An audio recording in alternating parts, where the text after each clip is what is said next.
बिस्मिल्लाहिर्रहमानिर्रहीम। साईं सदाई करी मथे सिंध सुकार, दोस्त मिठा दिलदार, आलम सब आबाद करीम। अस्सलाम वालेकुम व्यूअर्स। आवां जी मेज़बान तारा जो ऐं प्रोग्राम सां खणी आऊं मौजूद आहियां सुबुह मेहराण। अॼु दिलि करे पई त सुबुह सुबुह जो इहा दुआ कजे त ए परवरदिगार का अहिड़ी फिज़ा हले जो असांजे मुल्क तां हर ज़वाल हटिजी वञे, असांजो मुल्क खुशहाल थिए। साए ख़ुदाए ज़ुल जलाल। जॾहिं आख़िरी सिट पाण ॿुधूं था क़ौमी तराने जी त माना हिन मुल्क जे मथां ख़ुदा जो सायो आहे ऐं असांजो प्यारो मुल्क पाकिस्तान ॾिठो वञे त इस्लाम जे नाले ते आज़ादु थियो ऐं अॼु 76 सालगिरह आहे पाकिस्तान जी। ऐं सभिनी खे खोड़ सारियूं मुबारकूं हुजनि पाकिस्तान जी सालगिरह जूं। असांजो मुल्क आहे, पंहिंजो वतन आहे, पंहिंजो वतन हमेशह अज़ीज़ हुअणु खपे। उहो इंसानु तरक़ी कंदो आहे, मां सम्झां थी त उहो इंसानु अज़ीम हूंदो आहे जेको मिटी जो कर्ज़ु लाहींदो आहे। हफ़ीज़ जालंधरी साहिबु जॾहिं क़ौमी तरानो लिखियो त उन्हनि जे लाइ चयो वञे थो, अॼु बि तारीख़ गवाह आहे, चयो वञे थो त उन्हनि धरतीअ जो कर्ज़ु लाथो आहे। ऐं उन खां पोइ वरी म्यूज़िशियन्स जॾहिं ख़ूबसूरती सां क़ौमी तरानो ॻायो, चयो वञे थो त 13 अगस्त 1953 में फर्स्ट टाइम ब्रॉडकास्ट थियो पाकिस्तान रेडियो पाकिस्तान तां पंहिंजो क़ौमी तरानो। ऐं उन वक़्तु जो जेकॾहिं थोरो ज़िक्र कजे त वॾड़ा ईअं ॿुधाइनि था त उन वक़्तु हर को एॾो इंतज़ार सां पुरजोश नमूने सां इंतज़ार में हुयो त क़ौमी तरानो असां ॿुधूं, पंहिंजे मुल्क जो असां क़ौमी तरानो ॿुधूं ऐं उहो ॾाढो ख़ुशी सां ॿुधो वियो। अॼु जेकॾहिं ॻाल्हि कयां, जॾहिं रस्ते तां आयसि पे, अॼु त इतफ़ाक़ सां सूमर जो ॾींहुं आहे ऐं सूमर जो ॾिहाड़ो हुजण जे करे मां सम्झां थी त हर स्कूल में ॾाढी रौनक आहे, हर इंस्टीट्यूट में ॾाढी रौनक आहे। अच्छा, कुझु अहिड़ा इंस्टीट्यूट्स जेके मां हमेशह ॾिसंदी आहियां त उन्हनि जे अॻियां का एतिरी ब्रश कोन हूंदी आहे, को एतिरो हुजूम कोन हूंदो आहे, पर अॼु यकीन पुछो त उन्हनि जे अॻियां ॾाढो हुजूम हुयो। ॿार उहो ई कलर साओ ऐं अछो कलर ऐं हर को माना हिकिड़े रंग में रंगियल आहे, यकजहती जो हिकिड़ो पैगाम आहे। ऐं जेकर पाण ॻाल्हि करियूं त असांजे मुल्क सां गॾोगॾु जेके मुल्क आज़ादु थिया, हिकु ॾींहं जो डिफरेंस और कुझु टाइम जो डिफरेंस, त पोइ मुंहिंजे ख़्याल सां उहो हिकिड़ो अलॻि बहस थी वेंदो, बहस मुबाहिस उहो अलॻि आहे, इकोनॉमिकली रेट हाई थींदो वञे पियो पंहिंजे मुल्क जो। असां जेको आहे सो महांगाई जे हिन तूफ़ान में जकड़जंदा वञूं पिया। असां वटि काफ़ी सारा क्राइम्स बि आहिनि, काफ़ी सारा प्रॉब्लम्स बि आहिनि, पर मां चाहींदसि त उन्हनि खे बि यकीननि पाण डिस्कस कंदासीं, हिन प्रोग्राम में चाहींदासीं त डिस्कस कयूं। पर ख़ुशी जी ॻाल्हि इहा आहे त असां तारीख़ जा वर्क उथलायूं, जेका हक़ीक़ी तारीख़ आहे असांखे उहा पढ़णु खपे। ऐं स्कूल्स में यकीननि टेबलोस थींदा हूंदा, परफॉर्मेंस थींदियूं हूंदियूं ऐं ॾाढो सुठे तरीक़े सां तव्हां स्कूल में यकीननि उस्ताद मुहतरमीन ॾाढो सुठे तरीक़े सां बहितरीन तरीक़े सां ॿारनि खे ट्रेंड कयो हूंदो ऐं अॼु जे ॾींहं ते ॾाढो सुठो परफॉर्म कंदा ॿार। पर बहितरु थींदो त असां जेको आहे सो ॿारनि खे कुझु यूज़फुल सेखारियूं, ॿारनि खे पंहिंजी तारीख़ खां आगाह कयूं, असां उन्हनि खे सेखारियूं त असां थोरो जेकॾहिं सोचे, सिर्फ़ु 2 मिंटनि जे लाइ सोचे, बॉर्डर्स ते जेके असांजा नौजवान वेठल आहिनि उन्हनि खे आउं सल्यूट कंदमि। उन्हनि जे करे पाण जेको आहे सो एतिरा सिक्योर आहियूं, पाण ख़ुशी सां ऐं हिकिड़ो माना दिलि जो इत्मिनान आहे, ईमान सां पाण रहूं पिया पंहिंजे मुल्क में। उनखां अलावा 100 तोपनि जी सलामी ऐं हर हंधि जेको आहे सो हिकिड़ो सुठो जशन, पूरो मुल्क जेको आहे सो अॼु ख़ुशि आहे, ख़ुशहाल आहे। दुआ कयूं था त असांजो मुल्क हक़ीक़त में खुशहाल थिए। ऐं जॾहिं नंढड़ी हूंदी हुयसि त स्कूल्स में क़ौमी नगमा जेको आहे सो असां ॻाईंदा हुआसीं त हीअ मुंहिंजे क़ाइद जी जीअंदी जागदी तस्वीर आहे, हज़रत इक़बाल जे ख्वाबनि जी ही ताबीर आहे, ही वतन प्यारो वतन सरमाए ईमान आहे, हिन ते दिलि क़ुर्बान, हिन ते जान बि क़ुर्बान आहे, हिन ते दिलि क़ुर्बान, हिन ते जान बि क़ुर्बान आहे। सो बसि एतिरो चवंदसि त पंहिंजी जेका वतन जी मिटी आहे उनजो अल्लाह पाक असांखे कर्ज़ु लाहिण जेतिरो करे, अल्लाह पाक असांखे एतिरो करे त असां जेको आहे सो माना पंहिंजो जेको असांजो वजूद आहे उन सां असां मुतमइन रही सघूं, असां सुठो करे सघूं। IT जी फील्ड ॾाढी अॻियां वधी आहे ऐं मुंहिंजे ख़्याल सां त हिकु यूज़फुल ॻाल्हि इहा बि आहे त असां बि IT जी फील्ड में ठीकु आहे ओतिरो न, पर ठीकु आहे कुझु असां ज़रूरु अॻियां वधिया आहियूं। ऐं ईंदड़ वक़्तु जेको आहे आर्टिफिशियल इंटेलिजेंस जो आहे, बहितर खां बहितर ॻाल्हि इहा आहे बिकॉज़ मां जेको आहे सो हिकु ट्रेनर बि आहियां ऐं मुंहिंजो एजुकेशन सां मुंहिंजी वाबस्तगी आहे, त मां इहो चाहींदसि त असां पंहिंजी फील्ड में माहिर थियूं, असां पंहिंजी फील्ड में ॾाढो सुठो कमु करण जी कोशिशि कयूं। असां चाहियूं त असां पंहिंजे मुल्क जो नालो रोशन करे सघूं, असां पंहिंजो नालो रोशन करे सघूं, पंहिंजे ख़ानदान जो नालो रोशन करे सघूं। व्यूअर्स, अॻियां वधूं था। असां वटि आयल जेके अॼु मुआज़िज़ महिमान आहिनि, ॾाढा बहितर असां वटि महिमान वेठा आहिनि, ॾाढी बहितर शख़्सियात अॼु वेठल आहिनि। उन्हनि जे साम्हूं आउं हेतिरो ॻाल्हाए वई आहियां। सो इंट्रोडक्शन जी तरफ़ हाणे अॻियां वधां थी। असांजे प्रोग्राम में इशरार लगारी साहब मौजूदु आहिनि ऐं माशाल्लाह सां पाण जेको आहे सो सीनियर एक्टर आहिनि, ॾाढा बहितरीन पाण एक्टर आहिनि। संदन थॉट प्रोसेस ॾाढो सुठो आहिनि, ॾाढो बहितरीन ॻाल्हाईंदा आहिनि। हिकु दफ़ो संदन सां प्रोग्राम में ईअं बिल मुशाइबा कचहरी बि थी आहे, ॾाढो सुठो ॻाल्हाईंदा आहिनि ऐं हमेशह जेका ॻाल्हि कंदा आहिनि यकीन कयो उहा दिलि वटां हूंदी आहे, दिलि खे छुई वेंदी आहे। ऐं मां ॿुधाईंदी हलंदसि त हवा ऑर्गेनाइज़ेशन आहे फॉर एक्टर्स ऐं वेलफेयर ऑर्गेनाइज़ेशन आहे, पाण हुन जा जेको आहे सो चेयरमैन आहिनि। ऐं व्यूअर्स असां संदन दिलि जी गहराई सां भलीकार चवंदासीं अस्सलाम वालेकुम, have a good morning. Pakistan जे जनम जूं खोड़ सारी मुबारक हुजनि अव्हांखे जी। सॼी क़ौम खे अहले वतन खे जश्न आज़ादी मुबारक जी बिल्कुलु बिल्कुलु। सो व्यूअर्स अॻियां वधूं था। एस एम नदीम साहब असांजे प्रोग्राम में मौजूदु आहिनि ऐं पाण गेमिंग एक्सपर्ट पर्सन आहिनि। सुबुह मेहरान जंगण ते संदन हमेशह अचणु थींदो आहे ऐं हमेशह ॾाढी यूज़फुल ॻाल्हियूं कंदा आहिनि, अप टू डेट रहंदा आहिनि गेमिंग जे हवाले सां। संदन खे बि भलीकार चवंदा अस्सलाम वालेकुम, हैव अ गुड मॉर्निंग। कीअं आहियो, ठीकु आहियो? वालेकुम अस्सलाम जी, बिल्कुलु ज़बरदस्त जी ज़बरदस्त। असां अॻियां वधूं था ऐं प्रोफेसर तनवीर सिद्दीकी साहब असांजे प्रोग्राम में मौजूदु आहिनि ऐं संदन जेकॾहिं आउं तारीफ़ कंदसि त पोइ मूंखे तमामु घणो टाइम खपे। सो माशाल्लाह सां इलाही सुठा थॉट प्रोसेस, संदन एजुकेशन सां हिकिड़ी वाबस्तगी आहे, एजुकेशनल बैकग्राउंड आहे ऐं ॾाढो सुठो ॻाल्हाईंदा आहिनि ऐं ॾाढा सुठा सिंगर पिणु आहिनि, ॾाढो ख़ूबसूरत संदन आवाज़ आहे। अव्हांखे असां भलीकार चऊं था अस्सलाम वालेकुम, गुड मॉर्निंग। कीअं आहियो, ठीकु आहियो? वालेकुम अस्सलाम, थैंक यू वेरी मच। आज के इस खुसूसी शो में आपने मुझे कॉल किया और मैं इस प्रोग्राम के तवस्सुस से पूरी कौम को, पूरे सिंध को, अपने शहर को, तमाम लोगों को पाकिस्तान का 76वां यौम आज़ादी मुबारकबाद करता हूं। जी बिल्कुल बिल्कुल एंड थैंक्स टू यू, आप आए हैं। मैं समझती हूँ कि आज बहुत यूज़फुल बात है आपकी तरफ से हमारे व्यूवर्स तक पहुंचेगी। अॻियां वधूं था व्यूवर्स, ॿुधाईंदी हलां त वकार दानिश असांजे प्रोग्राम में मौजूदु आहिनि ऐं वकार दानिश माशाल्लाह सां तमामु बहितरीन सिंगर आहिनि। असां वटि भलीकार चऊं था अस्सलाम वालेकुम, कीअं आहियो, ठीकु आहियो? वालेकुम अस्सलाम।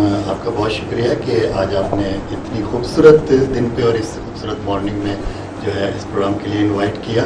यकीनन आज हम अपना 76वां जश्न आज़ादी मना रहे हैं जी। पूरी दुनिया में जहाँ जहाँ पाकिस्तानी है सबको बहुत मुबारक। सिंध के तमाम रहने वालों को, पाकिस्तान के तमाम रहने वालों को आज हमारे 76वां जश्न आज़ादी बहुत जी ख़ैर मुबारक ऐं खोड़ सारी यकीनन सां अव्हांखे वाधायूं ॾियूं था। ऐं व्यूवर्स अॻियां वधंदासीं, ॿुधाईंदी हलां त मरीना असांजे प्रोग्राम में मौजूदु आहिनि। मरीना ॾाढी बहितरीन सिंगर आहिनि ऐं गॾो गॾु टीचर बि आहिनि। मरीना खे असां भलीकार चऊं था अस्सलाम वालेकुम, हैव गुड मॉर्निंग। कीअं आहियो मरीना, ठीकु आहियो? वालेकुम अस्सलाम, गुड मॉर्निंग। मैं बिल्कुल ठीक हूँ, आप कैसी हैं? अल्हम्दुलिल्लाह बिल्कुल ठीक, बिल्कुल ठीक।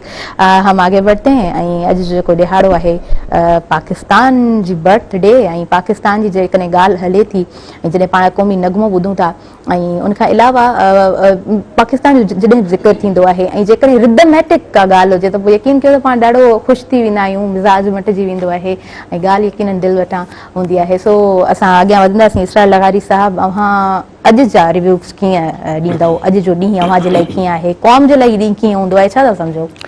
ज़ाहिर है असांजी आज़ादी जो ॾींहुं आहे ऐं असां ख़ुशनसीब क़ौम आहियूं त असां हिकु आज़ादु ऐं ख़ुदमुख्तियार मुल्क में रहूं था, उन जा राइश पज़ीर आहियूं। हू चवंदा आहिनि त आज़ादी जो जेको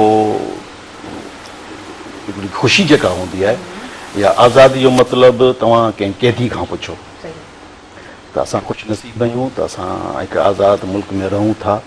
ऐं माशाल्लाह तव्हांजो जेको इंट्रो हो न तमामु बहितरीनु ऐं ख़ूबसूरत, तव्हां हर शइ उन में इंक्लूड करे छॾी आहे। त आज़ादी ज़ाहिर आहे, आज़ादी कंहिंखे कान थी वणे। असां आज़ादु फ़ज़ा में साह खणूं पिया, असां आज़ादु मुल्क में रहूं था, असां पाकिस्तान असांजी सुञाणप आहे, पाकिस्तान असांजो मुल्क आहे, असां पाकिस्तान असांजी जान आहे, पाकिस्तान असांजी शान आहे ऐं असांजी सुञाणप पाकिस्तान आहे। त वरी अॻिते हली पोइ इन्हनि शयुनि खे थोरो थोरो ॻाल्हाईंदासीं। त बहरहाल असांखे पंहिंजी मुल्क जो, पंहिंजी धरती जो असांखे क़दुरु करणु घुरिजे। ऐं हू सिंध धरती असांजी अमन जी धरती आहे, प्यार जी धरती आहे, सूफ़ियुनि जी धरती आहे। ऐं तव्हां शुरू में लतीफ़ सरकार जो जेको बैत चयो त साईं सदाईं करीम मथे सिंध सुकार, दोस्त मिठा दिलदार आलम सब आबाद करी।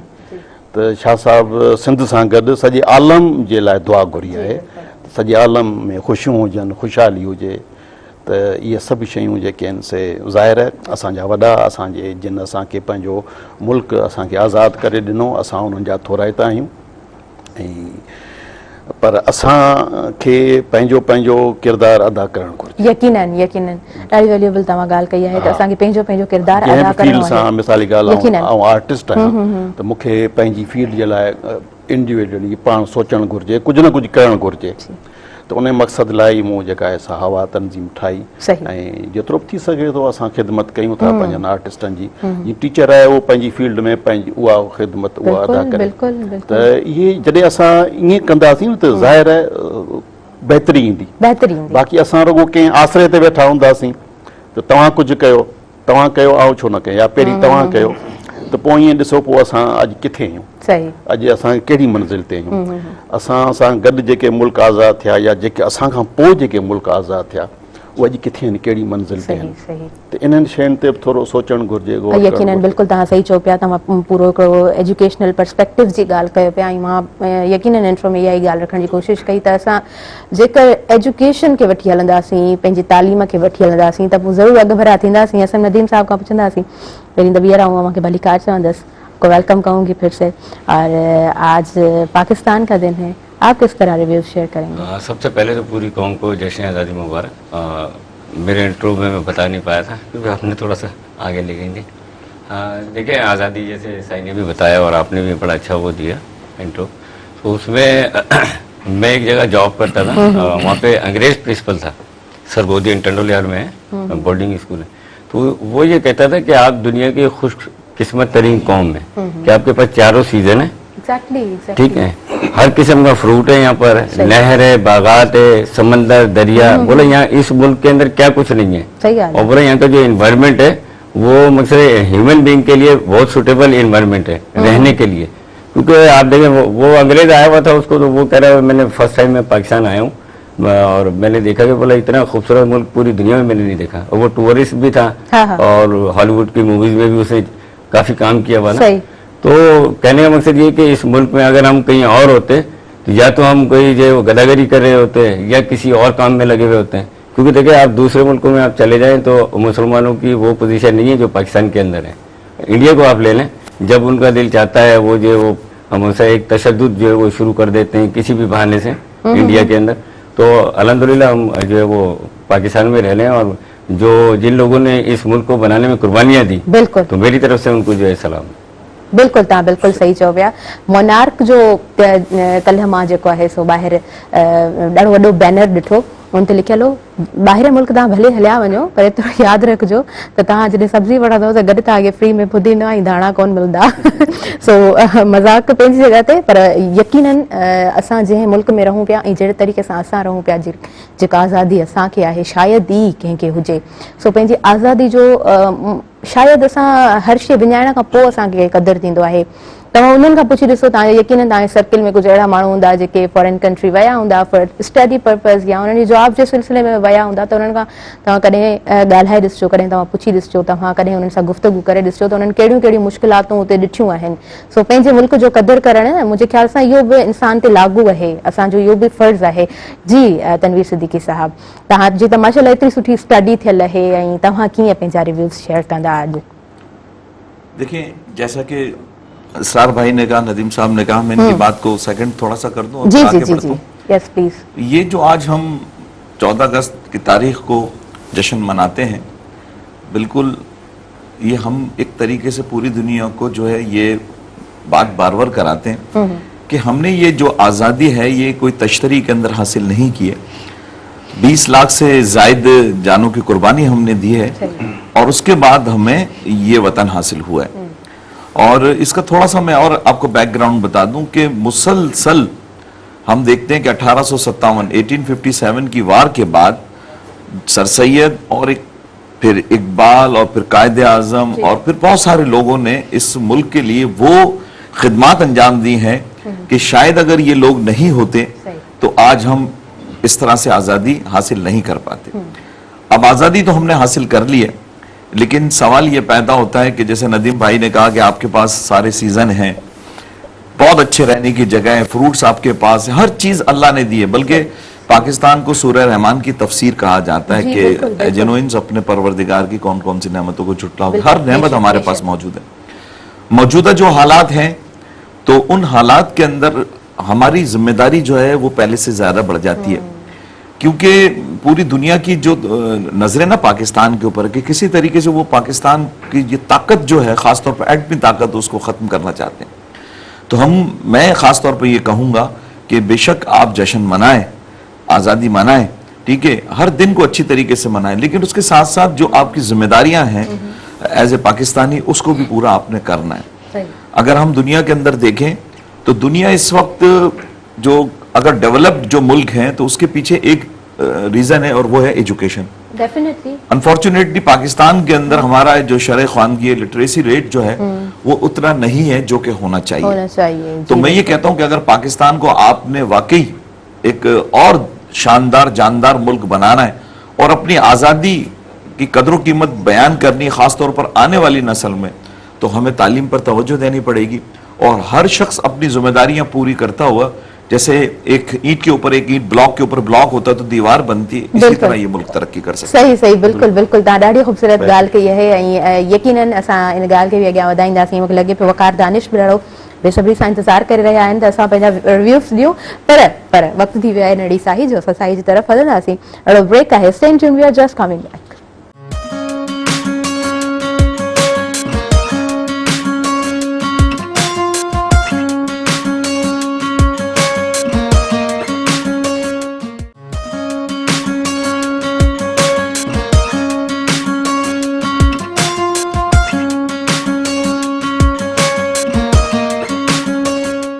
वेलकम वंस अगैन व्यूअर्स, सभिनीनि ॾिसंदड़नि खे ॿीहर भलीकार चऊं था। ऐं अॼु जो जेको प्रोग्राम आहे ॾाढो एक्साइटिंग प्रोग्राम आहे, सो जल्दी सां अॻियां वधां थी। ऐं असांजे प्रोग्राम में ॾाढा सुठा शानदार असां वटि महिमान मौजूदु आहिनि। वक़ार दानिश मौजूदु आहिनि ऐं मरीना साहिबा असांजे प्रोग्राम में मौजूदु आहिनि। ॾाढा बहितरीनु सिंगर आहिनि ऐं बैंड आहे साइन बैंड। उन खां अलावा ॾिसूं अॼु उन्हनि जी छा तयारी आहे, अॻियां वधंदासीं। जी आप कैसे प्रोग्राम का स्टार्ट लेंगे फिर से? हाँ जी बिल्कुल, लास्ट 3 डेज से जो है वो कंटिन्यू कॉन्सर्ट्स और इंडिपेंडेंस डे की सेलिब्रेशन के जितने भी शोज़ हैं मुख्तलिफ स्कूल कॉलेजेस, और लास्ट नाइट बड़ा ज़बरदस्त रानी बाग में बहुत बड़ा एक इवेंट था एडमिनिस्ट्रेशन की जानिब से, तो वो भी बहुत शानदार रहा।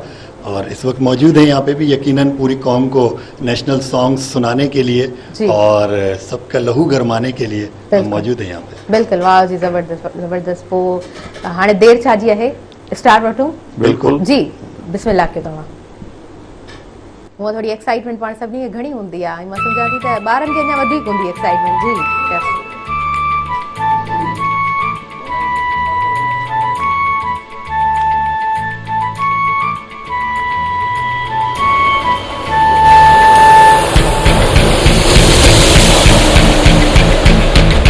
ये धरती आसमां रहते हैं हम यहाँ, नहीं कोई दूसरा इस जहान में। तारों की कहकशां, फूलों का गुलसितां, नहीं कोई दूसरा इस जहान में।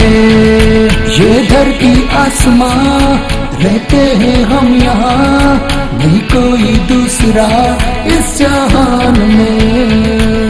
तारों की कहकशां, फूलों का गुलसितां, नहीं कोई दूसरा इस जहान में। ये है शान हमारी, ये है जान हमारी, पहचान हमारी पाकिस्तान से।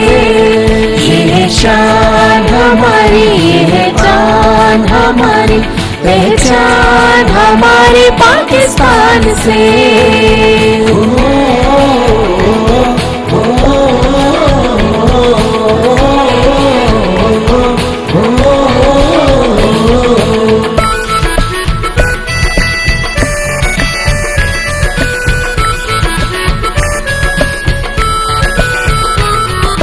इसके फौजी जवान जुर्रतों के निशान, हार माने रहे चाहे जाओ फिदा।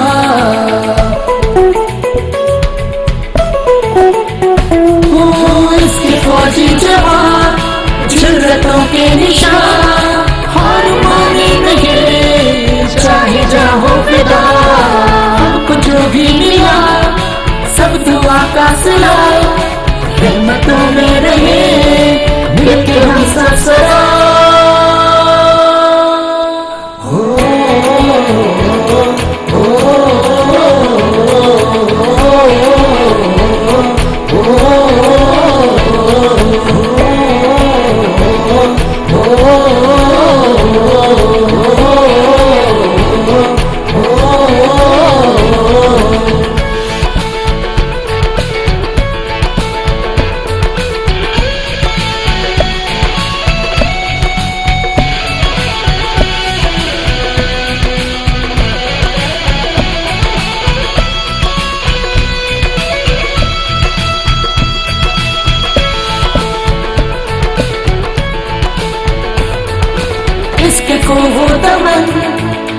इसके सर वो समन फूलों के तरहन है चमन दर चमन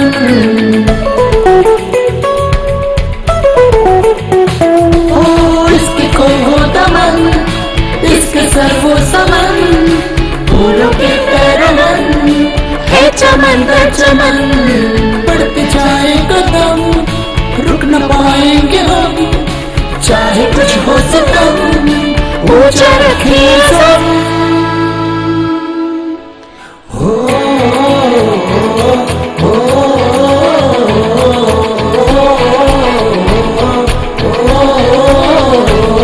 ये धरती आसमां रहते हैं हम यहाँ नहीं कोई दूसरा इस जहान में तारों की कहकशां फूलों का गुलसिता नहीं कोई दूसरा इस जहान में ये है शान हमारी ये है जान हमारी पहचान हमारी पाकिस्तान से ये है शान हमारी ये है जान हमारी पहचान हमारी पाकिस्तान से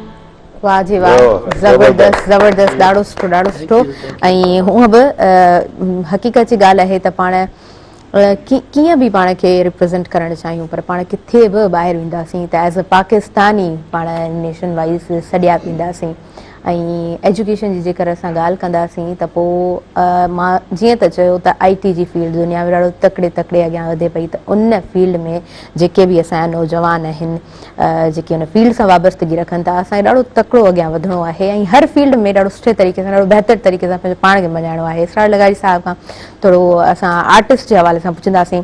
मां सम्झां थी त हर ॾींहुं आर्टिस्ट जे लाइ ख़ूबसूरत हूंदो आहे, हर इंसान जे लाइ त ख़ूबसूरत हूंदो आहे पर आर्टिस्ट जे अंदरि हिकिड़ो फ़न मौजूदु हूंदो आहे। हर सिचुएशन खे पोयां करे ऐं स्क्रीन जे अॻियां आर्टिस्ट जॾहिं ईंदो आहे त पोइ उनजे पोयां छा आहे, उनजी फैमिली कीअं आहे, उहो सभु कुझु विसारे वेहंदो आहे। तव्हां छा था सम्झो, इहा ॻाल्हि केतिरी ॾुखी आहे? बिल्कुलु ॾुखी आहे, तमामु ॾुखी आहे। ऐं ख़ासि तौर ते जॾहिं असां परफॉर्म कंदा आहियूं, मिसाल जी ॻाल्हि जेकॾहिं को कॉमेडी कैरेक्टर आहे वो असां अंदरि में केतिरा दुखी हुजूं, पोयां केतिरा मसइला हुजनि, पर असांखे पंहिंजे उहा स्क्रीन ते उहा शइ असांखे ॾियणी आहे। सही, माण्हुनि जे चेहरनि ते मुर्कूं आणणियूं आहिनि असांखे कंहिं बि हाल में। सही, त आर्टिस्ट जी हिकिड़ी पंहिंजी ज़िंदगी, हिकिड़ी ज़ाती ज़िंदगी अलॻि आहे, पर जॾहिं हू स्क्रीन ते अचे थो ऐं इहा बि हिकिड़ी ख़िदमत आहे पंहिंजी क़ौम जी, त असां पंहिंजी क़ौम जे लाइ असां ख़िदमत करे रहिया आहियूं स्क्रीन जे ज़रिए ऐं उन्हनि खे असां पैगाम ॾियूं था, केॾी महिल असां उन्हनि खे खिलायूं था, कॾहिं कॾहिं उन्हनि खे रुड़ायूं बि था असांखे, पर हिकिड़ो लॉजिक हूंदो आहे, हिकिड़ो मैसेज हूंदो आहे। ऐं आर्टिस्ट जो कम ई इहो आहे त हू मैसेज ॾे, त उहो चाहे स्क्रीन जे थ्रू हुजे या कंहिं स्टेज ड्रामे जे थ्रू हुजे, जो असां आर्टिस्ट ई जेको आहे सो स्क्रीन या स्टेज जे हवाले सां, स्टेज जे ज़रिए ई तव्हां हिकिड़ी मुआशरे में हिकिड़ी तब्दीली आणे सही मुआशरे जो ई ॾिसो न हिकिड़ी अकासी आहे। अच्छा सर, पाण हितां खां ई कंटिन्यू करियूं था, लाइव कॉलर आहिनि जिनखे असां शामिल करणु चाहींदासीं। हेलो, अस्सलाम वालेकुम। अवां खे मलिकार चवां थी, कीअं आहियो तव्हां? ठीकु आहियो? अवां पंहिंजो तारीफ़ कराईंदियूं, किथां ॻाल्हायो पियूं, अवां जो नालो छा आहे? जी ज़ोया, तव्हांखे असां दिलि जी गहराई सां मलिकार चऊं था। ज़ोया, अॼु जो ॾींहुं अवां जे लाइ कीअं आहे? ॾाढो सुठो आहे। अच्छा ज़ोया, छा कंदा आहियो तव्हां? ओके ओके जी, ज़बरदस्त। पोइ अॼु कुझु प्लानिंग आहे, काॾे वञिणो आहे? तव्हांजी महिरबानी, तव्हां प्रोग्राम ॾिसो पिया, वरी तव्हां प्रोग्राम में शामिल बि थिया आहियो, पंहिंजी मौजूदगी जो तव्हां एहसासु ॾियारियो आहे। ज़ोया, ईअं ई प्रोग्राम में शामिल थींदा कयो तव्हां, महिरबानी जी। Thank you so much Zoya, तव्हांखे प्रोग्राम पसंदि अचे पियो, ॾाढो सुठो लॻो, ख़ुशी थी जी। सो इहा हक़ीक़त जी ॻाल्हि आहे, हिन समाज जी अकासी आई आहे, राइटर्स लिखनि था ऐं बिल्कुलु। एक्टर्स परफॉर्म कंदा। अॼु जे ॾींहं ते बि मां काफ़ी सारा स्टेटस ॾिसां बि, यकीनन पाण सभु सोशल मीडिया यूज़ कयूं था ऐं पाण सभु जेको आहे सो हिकिड़ो इंटरलिंक्ड आहियूं न हिक ॿिए सां। आर्टिस्ट जो डिफरेंट जॻहियुनि ते वञणु आहे, डिफरेंट सूबनि में ऐं ज़िलनि में, हर हंधि। आर्टिस्ट जी माना ई आहे सफ़ीर, प्यार ऐं मोहबत जो सफ़ीर, अमन जो सफ़ीर। त ज़ाहिर आहे असांखे आर्टिस्ट खे उन हिसाब सां पोइ पंहिंजो किरदारु पोइ अदा करिणो पवे थो। ऐं आर्टिस्ट जे लाइ कंहिं बि मुल्क जी या का बि सरहद न आहे। सही पिया चओ, बिल्कुलु आर्टिस्ट जो को बि मक़सदु, का बि ज़बान जी का उन पाबंदी न आहे। सही पिया चओ, आर्टिस्ट आर्टिस्ट आहे, बसि मोहब्बत कंदड़ आहे। मोहबत कंदड़ आहे, अमन ऐं उन प्यार जो मोहबत जो सफ़ीर आहे। बिल्कुलु बिल्कुलु बिल्कुलु, ॾाढी बहितरीन तव्हां पंहिंजे तरफ़ खां डेफिनेशन ॿुधाई आहे आर्टिस्ट जी। ऐं यकीनन जेकर केरु मूंखां पुछे त एक्यूरेट डेफिनेशन इहा ई आहे, थोरा लफ़्ज़ खणी हेठि मथे हूंदा, पर आर्टिस्ट मोहब्बत जो सफ़ीर आहे। ऐं ॿोली, रंग, नस्ल, ॾिसो आर्टिस्ट सभिनी शयुनि खां पाक थिए थो। हा, मत भरो आहे। हा, इहो लफ़्ज़ बिल्कुलु बिल्कुलु एक्यूरेट आहे त आर्टिस्ट हिन सभिनी शयुनि खां मत भरो आहे। ॿी ॻाल्हि त आर्टिस्ट जी दिलि ॾाढी नरम थींदी आहे, दर्द खे ॾाढो सुठे तरीक़े सां महसूस करे सघे थो, हुनजी कैफ़ियत हसास थींदो आहे। हसास थींदो आहे जी, बिल्कुलु बिल्कुलु। अच्छा, आर्टिस्ट ते जेकॾहिं पाण ॻाल्हाईंदासीं न त अॼु जो प्रोग्राम नंढड़ो थी वेंदो। हा, सिर्फ़ु आर्टिस्ट ते पोइ बि खुटी वेंदो न। बहरहाल हे सॼी दुनिया ॾिसो न, आर्ट आहे। यकीनन ही यकीनन आर्ट है सॼी दुनिया। अल्लाह ताला भी जेकी दुनिया ख़लक़ी आहे, सही पिया चओ। इन में आर्ट आहे हिकिड़ो, पर इन खे सम्झण जी ज़रूरत सही आहे। पिया चओ, बिल्कुलु सही पिया चओ अव्हां। ऐं सर चाहींदासीं त ॿीहर को प्रोग्राम कयूं जंहिंते ख़ासि असां आर्टिस्ट जे हवाले सां ॻाल्हाए सघूं। जी एसएम नदीम साहब, गेमिंग जे हवाले सां थोरो पाण ॻाल्हायूं। तव्हां अपडेट रहो था ऐं असां सां पिणु शेयर कंदा हलंदा आहियो, छा हले पियो क्रिकेट में ऐं ओवरऑल हेॾां होॾां ॿुधाईंदा तव्हां। देखिए, मैं जो मौका है वो जश्न आज़ादी जी जी, जब से पाकिस्तान बना 1947, बिल्कुल, मैं थोड़ा सा उस पर रिव्यू देना हाँ चाहूँगा। हाँ बिल्कुल बिल्कुल जो प्लीज। पाकिस्तान का जो कौमी खेल जो है वो हॉकी है, सबको पता है। सही, वो पाकिस्तान ने जो शुरू में जो पाकिस्तान में जब पाकिस्तान बना, उससे पहले भी जो है हमारे मुसलमान जो है वो बड़े सगीर पाक व हिंद से जो है वो खेला करते थे। पाकिस्तान की जो मतलब हिस्ट्री रही है स्पोर्ट्स के पॉइंट ऑफ व्यू, उसमें 90s का एरा एक ऐसा था जिसमें पाकिस्तान ने कई एजाज़ात जो है वो पाकिस्तान ने जीते। इसमें स्क्वाश में पाकिस्तान वर्ल्ड चैंपियन था, और क्रिकेट में वर्ल्ड चैंपियन था, और स्नूकर में था, और हॉकी में। ये 4 गेम्स ऐसे थे जिसके अंदर पाकिस्तान की हुक्मरानी थी। उसके बाद जो है वो थोड़ा सा डाउनफॉल रहा, ठीक है ना। पाकिस्तान के जो हॉकी तो बिल्कुल ये पाकिस्तान ऐसा हो गया कि जिनको पाकिस्तान 8-8, 10-10 या 20-20 गोल से हराया करता था, चाइना, जापान और ये दूसरे जो कंट्रीज़ हैं एशियन कंट्रीज, अब पाकिस्तान उनसे भी जो है वो तकरीबन हार जाता है। तो इस पर वर्कआउट करने की ज़रूरत है। मैं जो यहाँ की पाकिस्तान की जो फेडरेशंस हैं या जो गवर्नमेंट इन्वॉल्व है, पाकिस्तानी स्पोर्ट्स बोर्ड है, कि भाई आप जो स्पोर्ट्स देखें, इस दुनिया के अंदर सेलिब्रिटी कौन लोग हैं जो फिजिकली परफॉर्म करते हैं, सबसे महंगे लोग वही हैं। आप देख लें, मेसी का नाम सुनेंगे आप, रोनाल्डो है, अभी शहनशाह अफरीदी है, तकरीबन 27 करोड़ रुपए का उसका मुआहिदा हुआ है इंटरनेशनल लीग में।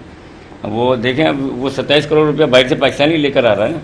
तो अगर आप जो इस मामले को मतलब स्पोर्ट्स को अगर लेकर चल रहे हैं और स्पोर्ट्स को अगर बेहतर कर देते हैं, तो पाकिस्तान के मुआशी हालात भी बेहतर होंगे, और दुनिया में जो है पाकिस्तान का नाम भी जो वो एग्जैक्टली तव्हां बिल्कुलु सही चयो। मां हमेशा अहिड़ी जॾहिं बि ॻाल्हि हूंदी आहे प्रोग्राम में त मां ऐड कंदी आहियां त हमेशा तालीम खे प्रायोरिटी ॾियणु ऐं उन खां पोइ जेको आहे सो पंहिंजा इदारा बहितर करणु, स्पोर्ट्स खे हथी ॾियणु ऐं पंहिंजे ट्रांसपोर्टेशन खे जेके मुल्क बहितर कनि था, इन्हनि शयुनि ते वर्कआउट कनि था, कमु कनि था, त उहे मुल्क यकीनन तरक़ी जी उन मंज़िलुनि ते पहुचनि था। ऐं उन्हनि जो दुनिया में नालो आहे। डेवलप्ड जेके कंट्रीज़ आहिनि उन्हनि में जेकर तव्हां ॾिसंदव त इन्हनि सभिनी शयुनि ते कमु थींदो आहे ऐं उहे रुकजंदा न आहिनि, कंटिन्यूअसली उन्हनि जो कमु हूंदो आहे। इहो कंटिन्यूअस प्रोसेस आहे। ॾिसो, पाण मानी खाऊं था ऐं जेकर पाण मानी खाइणु छॾे ॾियूं त यकीनन असां में उहा कमज़ोरी ईंदी। त हिकिड़ो रूटीन आहे, हिकिड़ो सेट करिणो पवंदो आहे पंहिंजो पाण खे हर शइ जे लाइ। त उहा ई कुझु शयुनि ते हमेशह कमु करण जी ज़रूरत हूंदी आहे, पर अनफॉर्चुनेटली असां वटि उहे कमु प्रॉपर तरीक़े सां थियनि न पिया। पर हा, इदारनि खे बहितर हुअणु खपे, इहे कम सुठे तरीक़े सां थियणु खपनि। जी सिद्दीकी साहब, हम आपसे पूछेंगे, तारीख क्या बताती है पाकिस्तान के हवाले से? थोड़ा किस तरह मतलब थोड़ा समराइज करके बताएंगे आप हमें। देखिए, जहाँ आजकल हम रहते हैं ना, ये रीजन सब कॉन्टिनेंट बर्रे सगीर जी, और आज यहाँ 3 मुल्क हैं, इंडिया, पाकिस्तान, बांग्लादेश। और अगर हम इसके बैकग्राउंड में जाएंगे तो मुंजू दौड़ो भी हमारे पास मौजूद है, टक्सला भी हमारे पास मौजूद है। इंडिया में बहुत सारी ऐसी साइट्स हैं जहाँ पर हम कह सकते हैं कि वो दुनिया के अंदर, यानी कि दुनिया में जो 3 तारीखी जगह है ना, एक मिस्र में, एक इराक में, और फिर तीसरी हमारे पास जो इंडस वैली कहलाती है मौजूद है। इस रीजन को अगर हम देखें तो शुरू ही से ये इलाका खुशहाल रहा है, और उसकी वजह है कि यहाँ पर कुदरत ने पानी का ऐसा निजाम रखा है, नो डाउट, जिसमें हम देखें गंगा, जमुना, सरस्वती, ब्रह्मपुत्रा, और फिर हमारे पास सिंध, हाँ। और फिर उसके कश्मीर के बहुत सारे रिवर्स, रावी, सतलज। हाँ हाँ, तो ये इलाका जो है वो शुरू ही से जो है हम देखते हैं कि खुशहाल रहा है।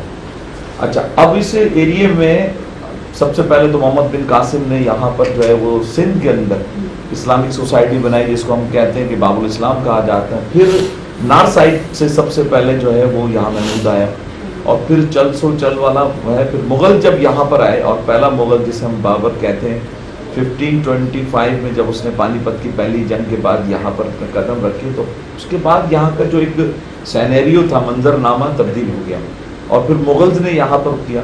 लेकिन बात यह है कि इतनी बड़ी हुकूमत को या सल्तनत को जो है वो औरंगजेब के बाद कोई नहीं संभाल पाया, और औरंगजेब के बाद हम देखते हैं कि हिंदुस्तान टुकड़े टुकड़े हो गया। सही सही, नतीजा ये हुआ कि जो बहुत सारी ऐसी ताकतें थी जो मुसलमानों के खिलाफ थी, उन्होंने इसको जो है वो कब्जा करना चाहा, और ईस्ट इंडिया कंपनी जो तिजारत की गर्ज से यहाँ पर आई थी, उसने मुख्तलिफ ऐसे एलिमेंट्स को साथ मिलाकर और फिर प्लानिंग की, और नतीजे ये हुआ कि आपस की जो हमारी फूट थी या ना इत्तफाकी थी, उन्होंने एक के बाद एक, और फिर वो वक्त भी आ गया कि जब 1857 में उन्होंने दिल्ली को भी कब्जा कर लिया, और बहादुर शाह जफर जो सिर्फ नाम का बादशाह रह गया था बेचारा, और उसकी जो हुकूमत थी वो दिल्ली और उसके सराउंडिंग तक रह गई थी। बिल्कुल, वो हमारे लिए टर्निंग पॉइंट था कि जब हम बिल्कुल, उन्होंने हर बात का बदला हमसे लिया, यानी मुसलमानों से लिया, और कहा कि इनको खत्म कर रहे हैं, और हमारे उन्होंने कल्चर को, तालीम को, समाज को, अलगज जो भी जिंदगी के शोबे उनको खत्म करने की कोशिश की। तो मैं ये कहता हूं कि पहली जो ईंट ब्लॉक जो रखा वो सर सैयद अहमद खान ने रखा, और बात फिर वहीं आती है कि उन्होंने मुसलमानों को तिजारत का नहीं कहा, सियासत का नहीं कहा, उन्होंने कहा पॉलिटिक्स से तो आप दूर रहें, और अगर आप अपनी बचत चाहते हैं, सिक्योरिटी चाहते हैं, फ्यूचर चाहते हैं, तो आप तालीम की तरफ आ जाए। और उन्हीं के बनाए हुए इदारों को देखकर उन्होंने अलीगढ़ में बनाया, फिर स्कूल, फिर सोसाइटियां, फिर बहुत सारे इदारे, उनके इदारों को देखकर फिर पूरे बर्रे सगीर में जो इल्म की एक शमा थी, जो रोशनी थी, वो फैलती चली गई, लोग और मोटिवेट हुए। और फिर उन्हीं इदारों से हम देखते हैं तहरीक पाकिस्तान के जो मेजॉरिटी लीडर्स की वो अलीगढ़ यूनिवर्सिटी से पढ़ी हुई है, जिसमें हमारे मौलाना मोहम्मद अली जौहर साहब हैं, अल्लामा शिबली नुमानी हैं, और क्या नाम है इसका अपना लियाकत अली खान है, ये सारे अलीगढ़ के पढ़े हुए। और हम देखते हैं इन लोगों ने फिर कायदे आजम की रहनुमाई में जो है वो, अब कायदे आजम जो है ना वो, उनका अगर कैरेक्टर देखे ना तो उसके अंदर हमें 2-3 चीजें ऐसी मिलती हैं जो बड़े सगीर के किसी और लीडर में नहीं मिलती। वो है सबसे पहली बात कि आपकी दूरअंदेशी कि आने वाले हालात है क्या, जिसको हम सिक्स सेंस कहते हैं। हम चाहते तो उनके साथ रह सकते थे, ठीक है, वो कह भी रहे थे कि आप हमारे साथ रहें, आप में और हमारे में मजहब का झगड़ा है, और तो कोई झगड़ा नहीं है ना। लेकिन कायदे आजम ने ये महसूस कर लिया था कि अंग्रेजों के जाने के बाद ये जो प्लानिंग कर रहे हैं एक्सट्रीमिस्ट जो हैं, वो हमें जो है वो गुलाम बनाने की कोशिश कर रहे हैं। और फिर जैसा हुआ, जो मिला हमें पाकिस्तान 14 अगस्त को मिल गया। बात वही है कि हमने ये बड़ी कुर्बानियों के बाद हासिल किया है, तो हम सबका फर्ज ये है हर जो जिस फील्ड के अंदर है वो अपने हिसाब से काम करे, अपने हिस्से का काम करता चला जाए, तो इंशाअल्लाह ताला बहुत रिसोर्सेज है पाकिस्तान में। और सबसे बड़ी बात ये कि यहाँ जो यूथ है, जैसे इस वक्त दुनिया की सबसे बड़ी यूथ पाकिस्तान के पास है, ठीक है जी, और उसमें पोटेंशियल भी बहुत है।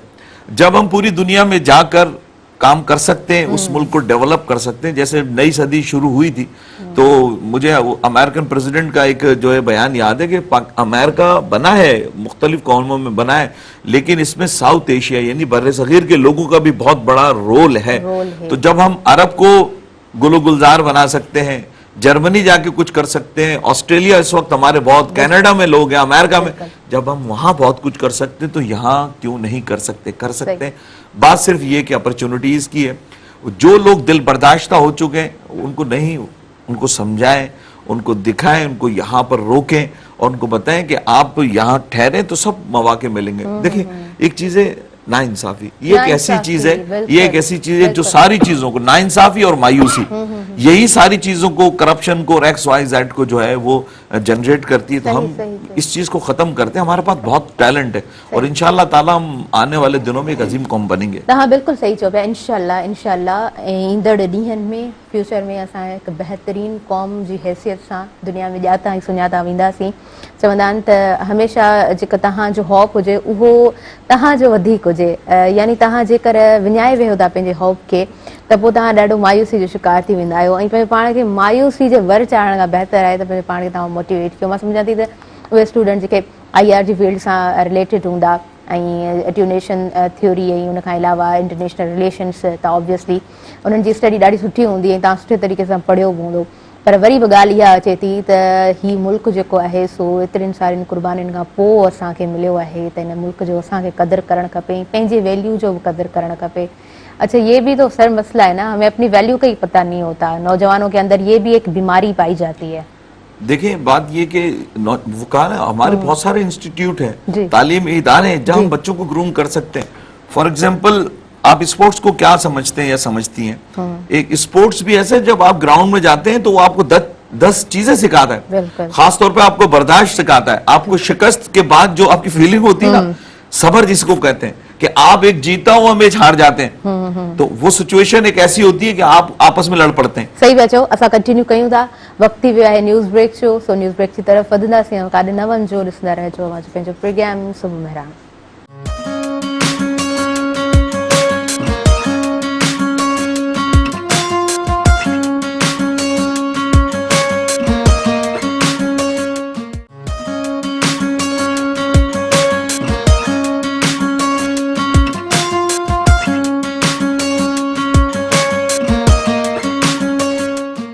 सभिनी ॾिसंदड़नि खे आउं ॿीहर भली कार चवां थी अवां जे पंहिंजे प्रोग्राम सुबुह मेहरान में। ऐं अॼु जो जेको ॾींहुं आहे पाकिस्तान जी सालगिरह जो ॾींहुं आहे ऐं पाकिस्तान जी मूं ॻाल्हि हूअं बि कई त जॾहिं बि पाकिस्तान जी ॻाल्हि थींदी आहे त पाण जी दिलि कुशादी थी वेंदी आहे ऐं जॾहिं बि रिदमैटिक कुझु ॿुधूं था त यकीन कयो त कंहिं बि सिचुएशन में हुजूं थोरो पाण ॿाहिरि उन सिचुएशन खां निकिरी वेंदा आहियूं। अच्छा इहो पावर म्यूज़िक जो आहे, बिल्कुलु इहो म्यूज़िक जो ई त पावर आहे जो पाण जेको आहे सो जॾहिं बि म्यूज़िक ॿुधूं था त यकीन वञो त झूमियो, असांजी दिलि झूमियो वञे ऐं असां जेको आहे सो उन कैफ़ियत खां हटी वेंदा आहियूं। ऐं इट्स अ थेरेपी ऑल्सो। जॾहिं बि तव्हां असां वटि त इहा ॾाढी ऑकवर्ड ॻाल्हि अॼु ॾींहं ताईं इन सोसाइटी में मञी वेंदी आहे त तव्हां जेको आहे सो कंहिं बि ठीकु आहे तव्हां फिज़िशियन ॾे त वञी सघो था, पर साइकेट्रिस्ट ॾे जेकर तव्हां वञो था या तव्हां उहो को टॉपिक छॾियो था त अॼु जे ॾींहं में बि अॼु जे दौर में बि तव्हांखे जेको आहे सो उन पैट्रियोटिक सोसाइटी में तव्हांखे अहिड़ियूं ॻाल्हियूं ॿुधणियूं पवंदियूं आहिनि जिते तव्हांखे फुल स्टॉप लॻी वेंदो ऐं तव्हां उन ॻाल्हि खे डिस्कस कोन करे सघंदव। पर म्यूज़िक जो इहो पावर बि त आहे न, म्यूज़िक थेरेपी बि त आहे न। हाणे ॾिसो स्कूल्स में म्यूज़िक टीचर अपॉइंट कया विया आहिनि, ॾाढी ख़ुशाइंद ॻाल्हि आहे। मां ॾिसां पई डिफरेंट स्कूल्स जूं वीडियोज़ ऐं नालो वठण में को हर्ज बि कोन आहे। मेहरान पब्लिक स्कूल आहे जेको मेहरान यूनिवर्सिटी जे अंदरि आहे, उते म्यूज़िक जो टीचर एतिरो बहितरीनु उस्ताद आहे ऐं उन जॾहिं 14 अगस्त जी तयारी कराई पई ॿारनि खे, उहा नंढी वीडियो हुई उहा मां ॾिठी, मूंखे एतिरी ख़ुशी थी। ऐं म्यूज़िक छा आहे, म्यूज़िक जी अवेयरनेस छो ज़रूरी आहे, म्यूज़िक केतिरो ज़रूरी आहे, हिन हवाले सां बि ॻाल्हाइणु खपे। तव्हां बि असांखे कॉल करे सघो था, स्क्रीन ते नंबर हली रहियो हूंदो 02221022855। तव्हां पंहिंजा रिव्यूज़ इन हवाले सां शेयर करे सघो था। ईंदड़ प्रोग्राम्स में बि इन ॻाल्हियुनि खे आऊं कोशिशि कंदसि त इन ते डिस्कस करे सघां। मां सम्झां थी अॼु जी बि घुर्ज आहे। असां अॻियां वधंदासीं प्रोग्राम जी तरफ़ ऐं ॻाल्हि हली पए त असां पंहिंजो पाण ते कीअं जेको आहे सो पंहिंजो पाण खे सुञाणूं, त पोइ टॉलरेंस बि सिखणी आहे। पंहिंजो पाण खे जेको आहे सो सुञाणण जे लाइ इंतिहाई ज़रूरी आहे त असां हिन मुआशरे जा बिहेवियर्स में सिखूं। जीअं अॻियां वधंदासीं तनवीर सिद्दीकी साहब जी ॻाल्हि खे आऊं सेकेंड करे चुकमि ऐं मरीना जी तरफ़ असां वधंदासीं। जी मरीना, आप बताएं, आप टीचर भी हैं और बच्चों की एक्साइटमेंट किस तरह होती है, टीचर्स का क्या रोल होता है इन दिनों पे, किस तरह परफॉर्म करवाना चाहिए बच्चों को, क्या समझती हैं?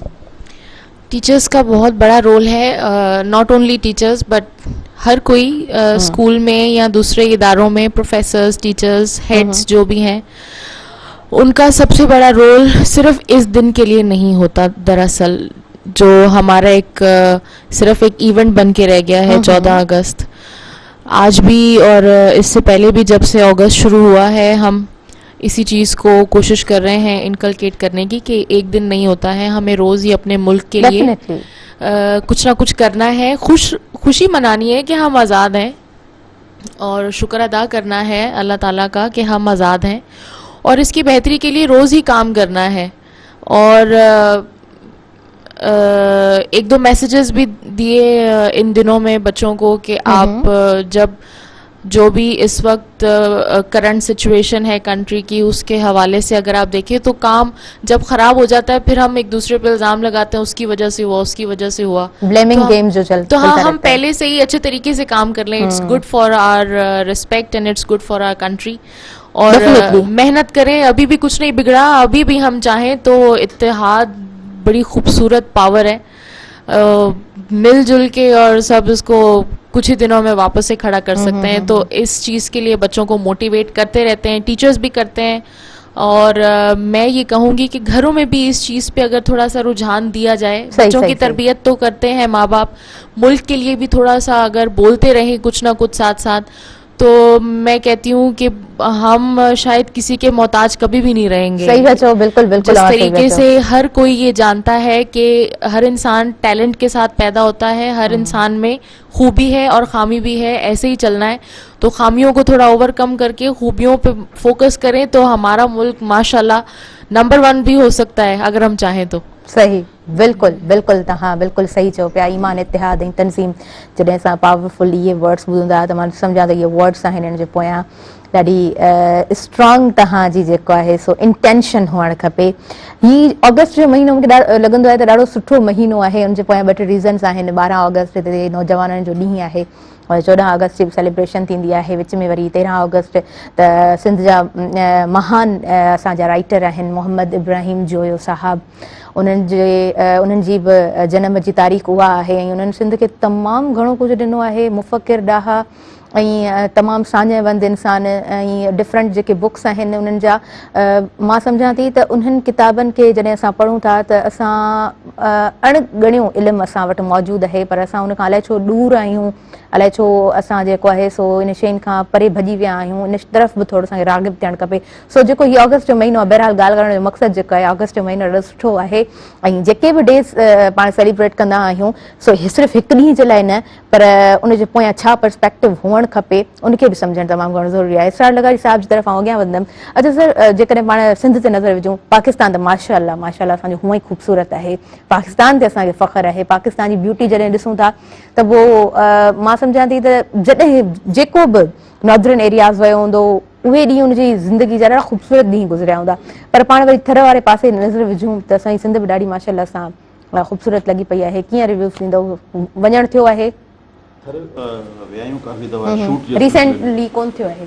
रिसेंटली न थियो आहे जी, 2 साल थी विया आहिनि। ओके, वञणु थियो आहे 2 दफ़ा शूट जे सिलसिले में। सही सही सही। ड्रामा शूट जे सिलसिले में थर माशाअल्लाह असांजो ख़ासि तौर ते जॾहिं बरसाति पवे थी, सावण जे महीने में बरसाति खां पोइ तव्हां थर ईंदो, तव्हांखे ईअं लॻंदो तव्हांखे स्विट्ज़रलैंड आहे तव्हां एॾी हुते सरसब्ज़ सावक ऐं मुख़्तलिफ़ क़िस्म जा ॿूटा ऐं थर जूं वरी उते जेके तव्हां भाॼियूं ॾिसो जेके आम हिते असां वटि हिते कोन थियूं अचनि, उहे हिते थर जूं भाॼियूं तव्हां ॾिसो, उते जा मेवा ॾिसो थर जा, ऐं उते जो रहण सहण, उते जो कल्चर ई थोरो मुख़्तलिफ़ आहे, उते जी ॿोली, उते जो लिबास, उते जो हालांकि मसला बि आहिनि उते, अञा ताईं वीचारनि थरनि खे पाणी पीअण जो पाणी जी सहूलियत न आहे, मिठे पाणी जी सहूलियत न आहे।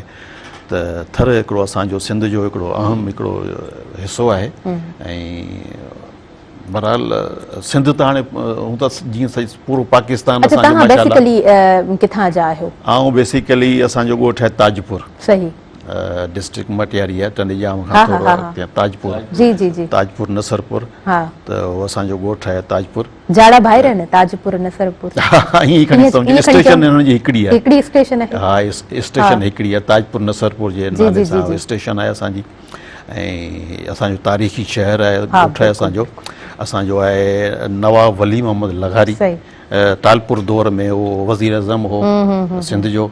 ऐं ॿिया असांजा बुज़ुर्ग वरी सूफ़ी वली मोहम्मद फ़क़ीर, वरी नवाबी छॾे वरी वञी सूफ़ी थिया, फ़क़ीर थिया, बहितरीन पंहिंजो शाइर बि आहिनि। अगस्त जी तव्हां ॻाल्हि कई त मुंहिंजा वालिद साहिबु हैदर अली लघारी, त तमामु बहितरीनु दानिश्वर जी अदीब हाँ, जी हाँ। 11 तारीख़ उन्हनि जी सालगिरह जी, माशाअल्लाह, जी, माशाअल्लाह। हो सो ये असांजी सिंध जेका आहे सा तमामु सरसब्ज़ आहे हा ऐं पाकिस्तान इहो फ़ख़ुरु आहे असांखे सिंध खे हा, हा। त पाकिस्तान जी जेका करारदाद जेका पास थी जी हुई हाँ, जी हाँ। पहिरीं सिंध असेंबली जेका आहे बिल्कुलु, असांजी बिल्कुलु। उन पास कई त बहरहाल असां हिकु आहियूं जेके बि सूबा आहिनि असांजा जी।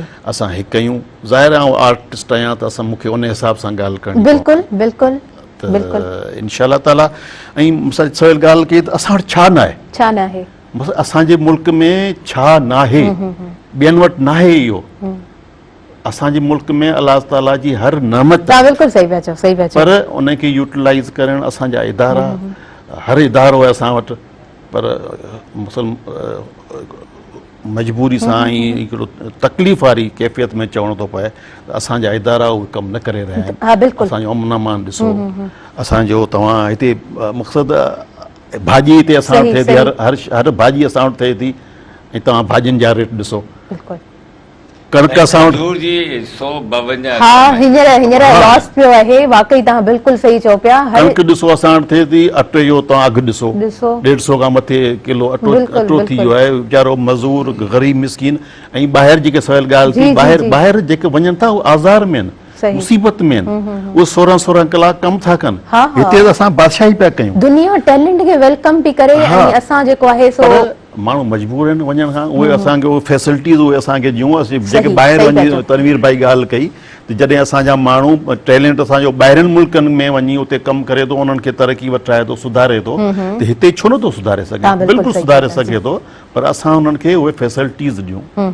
उहे सहूलियतूं ॾियूं उहा ई ॻाल्हि त इदारनि खे बहितर थियण जी इदारनि खे बहितर थियण जी ज़रूरत आहे ऐं मेन एजुकेशन ॻाल्हि त सही जॻह ते सही माण्हू जो हुजणु तमामु घणो बिल्कुलु ज़रूरी सही, आहे हा। इदारनि जे अंदरि बिल्कुलु, तॾहिं ई बहितरी बिल्कुलु। मुमकिन आहे सो ख़ैर इहो डिस्कशन त ही बि तवी लाइ वॾो आहे अॻियां वधंदासीं ऐं अॼु 14 अगस्त आहे त उहो दिलि चए पई त असां कुझु ॿुधूं ऐं असां वटि सिंगर्स मौजूदु आहिनि ऐं ॾाढो बहितरीन बैंड है साइन बैंड जी अब क्या सुनाएंगे